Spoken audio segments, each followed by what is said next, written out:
Dalam perjalanan sebuah bangsa, sering ada masa-masa genting, masa-masa di mana semuanya terasa di ujung tanduk. Nah, kali ini kita akan membahas tentang suara-suara luar biasa yang muncul justru di tengah krisis seperti itu. Mereka adalah para nabi kuno yang pesannya ternyata masih relevan sampai sekarang. Oke, coba bayangin deh. Ada sebuah bangsa yang lagi diambang kehancuran. Kerajaannya pecah, korupsi di mana-mana, dan ancaman musuh sudah di depan mata. Inilah kondisi kerajaan Israel dan Yehuda zaman dulu. Pertanyaannya, di saat semua orang takut, siapa yang berani ngomong apa adanya ke penguasa? Nah, disinilah peran para nabi jadi sangat penting. Mereka bukan sekedar perawal, tapi mereka ini pengamat sosial dan spiritual yang paling vokal pada masanya. Jadi cerita ini kita mulai dari babak pertamanya, peringatan. Ini adalah masa sebelum bangsa itu dibuang, di mana para nabi ini ibarat alarm kebakaran yang bunyinya nyaring banget. Pesan mereka seringkali nggak enak didengar, tapi justru itu yang paling dibutuhkan. Biar kita paham seberapa gentingnya situasi waktu itu, coba lihat lini masa ini. Semuanya dimulai tahun 931 sebelum Masehi saat kerajaan itu pecah jadi dua. Terus, bencana pertama datang.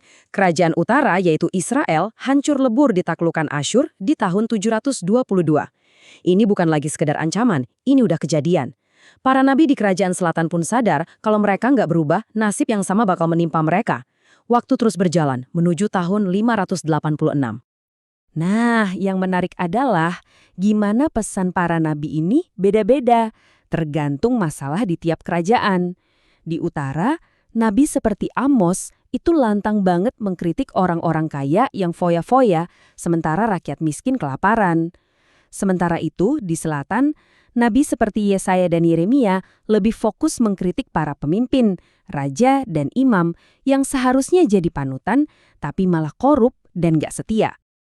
Kalau ada satu orang yang benar-benar jadi simbol penderitaan di era ini, dialah Yeremia. Dia dijuluki nabi yang menangis, bukan karena dia cengeng, tapi karena dia bisa merasakan betul sakitnya kehancuran yang akan datang. Kehancuran yang mati-matian coba dia cegah.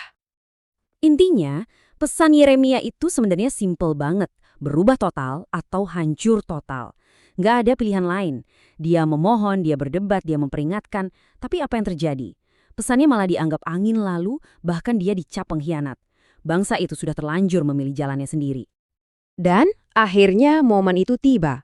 Tahun 586 sebelum Masehi, Yerusalem jatuh. Bait suci yang jadi pusat kehidupan rohani mereka hancur rata dengan tanah.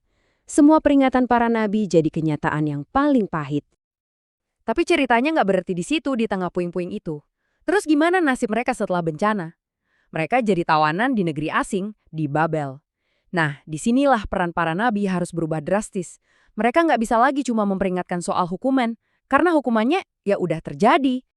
Di sini kita lihat ada sebuah pergeseran yang luar biasa. Tugas baru para nabi sekarang ada dua. Pertama, membantu orang-orang untuk mengerti kenapa semua ini bisa terjadi. Dan yang kedua, yang jauh lebih penting, menanamkan benih harapan bahwa ini semua bukanlah akhir dari cerita mereka. Dan ini kelihatan jelas banget dari dua nabi utama di masa pembuangan. Mereka punya pendekatan yang beda tapi saling melengkapi. Yehezkiel, dia tinggal di antara rakyat biasa, memberi mereka visi-visi luar biasa tentang masa depan yang penuh harapan. Sementara itu, Daniel justru ada di pusat kekuasaan, di Istana Babel. Lewat hidupnya, dia menunjukkan bahwa kekaisaran sekuat apapun tetap ada di bawah kendali kekuatan yang lebih besar. Setelah puluhan tahun di pembuangan, terjadilah sesuatu yang gak disangka-sangka. Mereka diizinkan pulang. Inilah babak ketiga, pembangunan kembali. Tapi pulang ke tanah air yang sudah hancur lebur, ternyata memunculkan tantangan-tantangan yang sama sekali baru. Fokus para nabi di era ini jadi sangat praktis, sangat to the point. Pertama, ada Hagai dan Zakaria. Tugas mereka adalah menyemangati orang-orang yang udah lelah dan putus asa untuk memprioritaskan pembangunan kembali bait suci. Setelah bangunannya berdiri, muncul Maleaki. Dia datang untuk membangunkan lagi semangat rohani mereka yang mulai padam. Jadi setelah kita ikutin perjalanan dramatis ini, dari peringatan, kehancuran, pembuangan, sampai pembangunan kembali, apa sih sebenarnya warisan abadi dari suara-suara kuno ini? Kenapa cerita mereka masih penting banget buat kita sekarang? Kalau kita rangkum, inilah tugas utama mereka. Mereka itu seperti suara hati nurani sebuah bangsa. Mereka berani menantang keadaan, menyerukan keadilan, memberi harapan di saat semuanya terasa gelap, dan terus-menerus mengingatkan bangsanya tentang siapa diri mereka dan apa tujuan besar mereka. Nah, ini membawa kita ke pertanyaan terakhir untuk kita renungkan. Coba bayangkan, seandainya para nabi ini hidup di zaman kita, nonton berita kita, dan melihat masyarakat kita. Kira-kira isu apa yang bakal mereka angkat? Ketidakadilan apa yang bakal mereka kritik paling keras? Dan yang paling penting, harapan seperti apa yang akan mereka tawarkan? Pertanyaan itu sekarang ada di tangan kita untuk dijawab.